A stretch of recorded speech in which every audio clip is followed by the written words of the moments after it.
Dan kalau kita nak sungguh, bila kita nak di depan, mesti kita kena raih.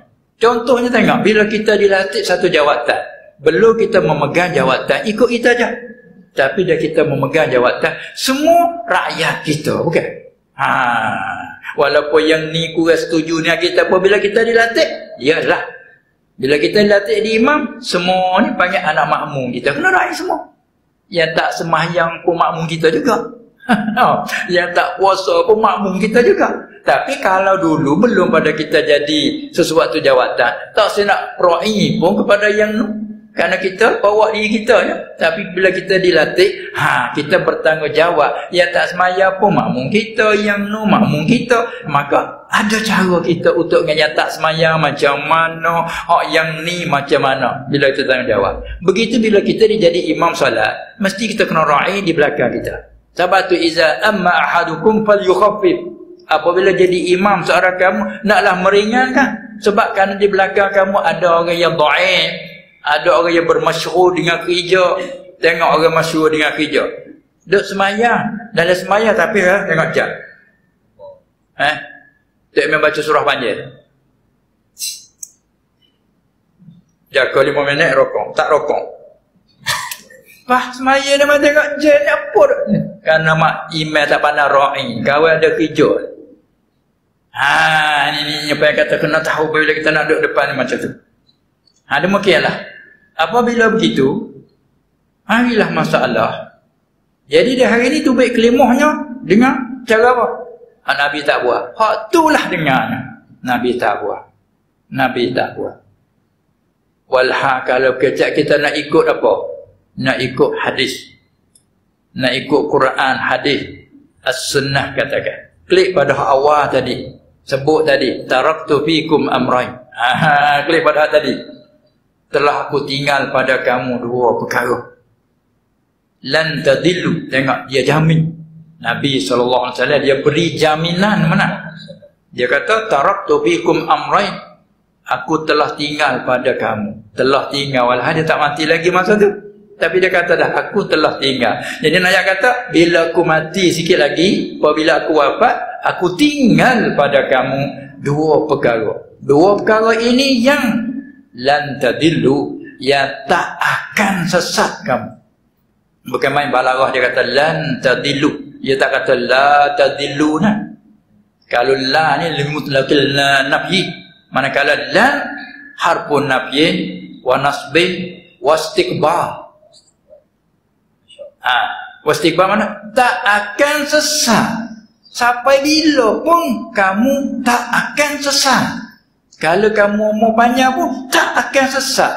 2 perkara yang aku tinggal ini, ma tamassaktum bihima, selama kait panggil ma masdariyah zarfiyah, selama kamu berpegang dengan keduanya. Tengok tu balarah hadis kita mengaji satu-satu. Tengok dia jamin umat dia. Dia nak mati pun, muka dia manusia, dia kena mati. Bila dia mati, tak apalah dia mati. Badan dia mati, katakanlah mati. Tapi sebenarnya mengaji pula bab hidup dia tu, mengaji semula bab lain pula. Katakanlah dia mati, manusia mati. Bila mati pun, dia ada peninggalan.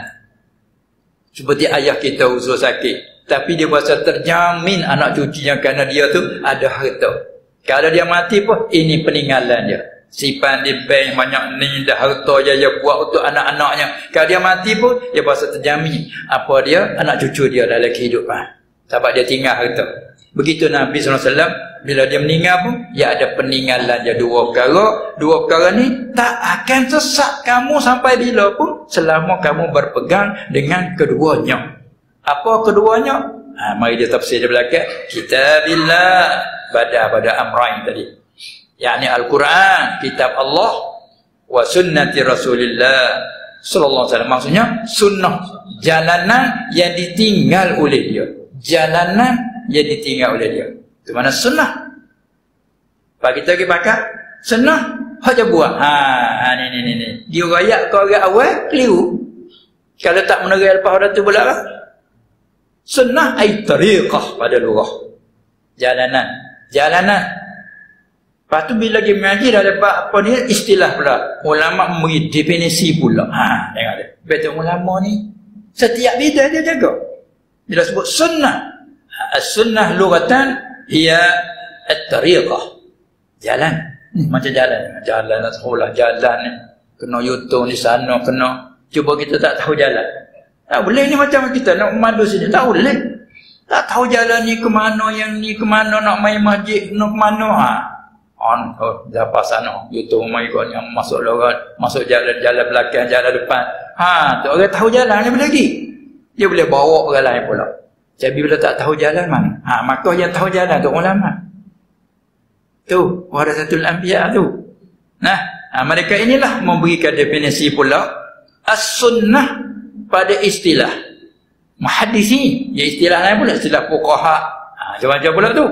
Istilah muhaddisin, ma usira. Barang. Usira ay nukila ruya. Barang yang diriwayatkan.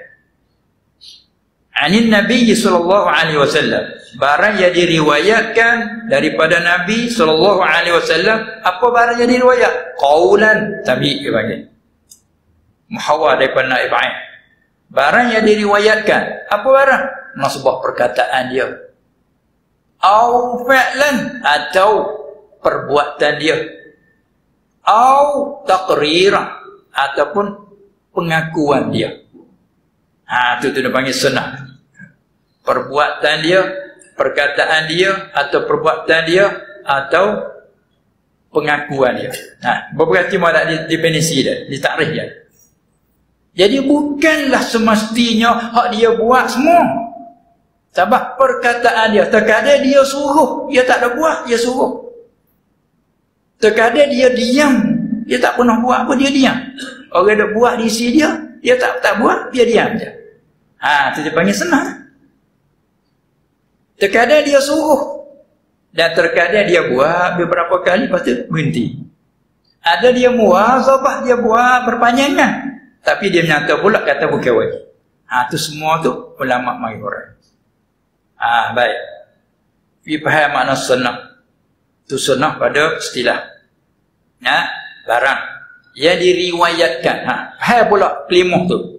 Ma usira ay nukila ruya. Diriwayat. Apa dia barang? Perkataan dia, perbuatan dia, dan pengakuan dia. Kita balik mari kepada bila kata perkataan dia yang diriwayat.